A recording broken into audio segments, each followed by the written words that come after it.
വ്യാജ സീരിയലുകൾ കേരളത്തിൽ നടന്നപ്പോൾ നമ്മുടെ മലയാളത്തിൽ ഒരു സിനിമ ഇറങ്ങിയ അതെങ്ങനെയായിരിക്കും നമുക്കൊന്ന് ശ്രദ്ധിക്കാം. എന്തായിരിക്കും അതിന് സംഭവിക്കുന്നത് നമുക്ക് ശ്രദ്ധിക്കാം.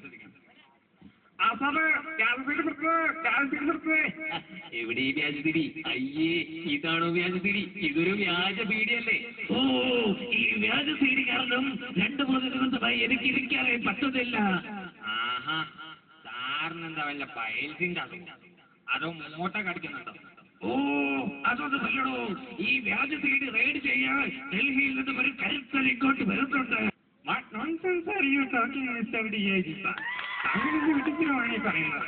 കേരള പോലീസ് ഒരു മണ്ണെണ്ണ കാണുന്നുണ്ട്. ഡൽഹിയിൽ നിന്ന് ഏതാണ്ടോ മാരൊക്കെ വന്നെങ്കിൽ ഏതാണ്ടൊക്കെ വലത്തുമെന്നാണല്ലോ. ഇനിയിപ്പോ എന്നെ വലത്താനാണ് സാർ. എനിക്കതേ സംശയമുണ്ടായിരുന്നു. ഇതിന് പിന്നെ ആരോ കളിക്കുന്നുണ്ടത്. ആരായാലും നേരിൽ വരാൻ പറയാം. അവതാര പിരിവുകളുടെ മുഴുവൻ രൗദ്രഭാവവും ആവാഹിക്കരുത്. അവതാരത്തിനിപ്പോൾ പേരിൽ നസീരെന്നാണ്. നീ കാണേ വ്യാജ സീഡി വീണ്ടും പറഞ്ഞു. ഞാൻ പോയതിനു ശേഷം ആ വ്യാജ സീഡിക്കാർ വീണ്ടും പറഞ്ഞു. ആ ഒരൊറ്റ വ്യാജ സീഡിക്കറിയും ഞാൻ ബന്ധപ്പെട്ടു. ആ കോൺസ്റ്റബിൾ ഇതാ വരുന്നു സാർ.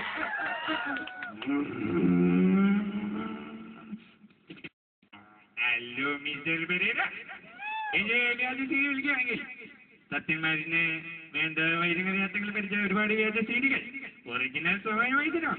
മറിച്ചെന്റെ ടിക്കറ്റ് ഭാഗമെങ്കിൽ എന്റെ മുതല കുഞ്ഞുങ്ങളുടെ ഇരയാകാൻ ഞാൻ മനസ്സിലാക്കുന്നുണ്ടോ സത്യന്മാർ? അമ്മേ, ഞാൻ വ്യാജസീഡി വിൽക്കാം.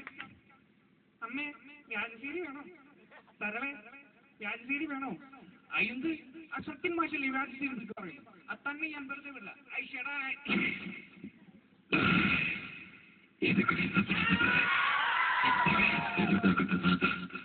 അയ്യോ അമ്മേ, എനിക്കൊന്നും അറിയില്ല. ചോര, ആ ബ്ലാക്ക് ആൻഡ് വൈറ്റ് ചോര, അത് തന്നെ ഞാൻ ഒരിക്കലും വെറുതെ വിടില്ല. ആ കോൺസ്റ്റബിൾ, എനിക്ക് നീ വീണ്ടും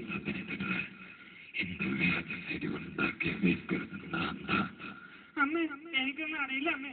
മമ്മൂട്ടി അഭിനയിക്കുന്നതും കണ്ടിട്ടുണ്ട്, ആ മോഹൻലാൽ അഭിനയിക്കുന്നതും കണ്ടിട്ടുണ്ട്, ആ ദിലീപ് അഭിനയിക്കുന്നതും കണ്ടിട്ടുണ്ട്. പക്ഷെ ഇതുപോലെ ഒരു അഭിനയം ഞാൻ എന്റെ ജീവിതത്തിൽ കണ്ടിട്ടില്ല. തന്നെ ഞാൻ വെറുതെ വിടില്ല. ഐഷടാ അമ്മേ. ഇത് നമ്മുടെ ഏഷ്യാനെറ്റിലെ വാർത്തയാവുകയുണ്ടായി.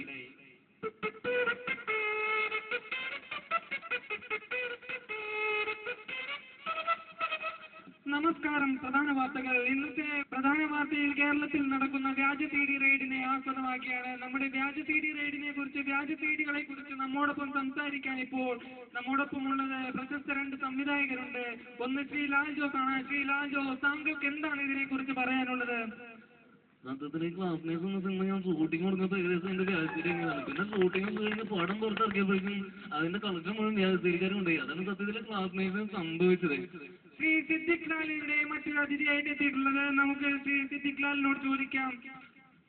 ഞാനും ലാലും മിമിക്രി കളിച്ചുകൊണ്ടിരുന്ന കാലത്ത് ഒരുപാട് വ്യാജ സീഡികൾ കാണാൻ ഉണ്ടാവുകയുണ്ടായി.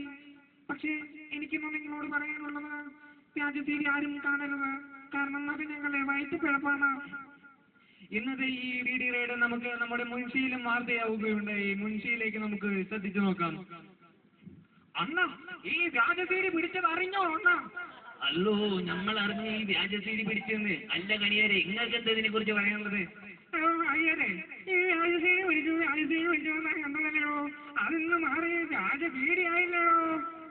അങ്ങനെയാണെങ്കിൽ അണ്ണ, ഈ വ്യാജ പീഡിയം നിർത്തലാക്കിക്കൂടെ അണ്ണ? വേണമെങ്കിൽ തക്ക വേരിലും കായ്ക്കും. Thank U.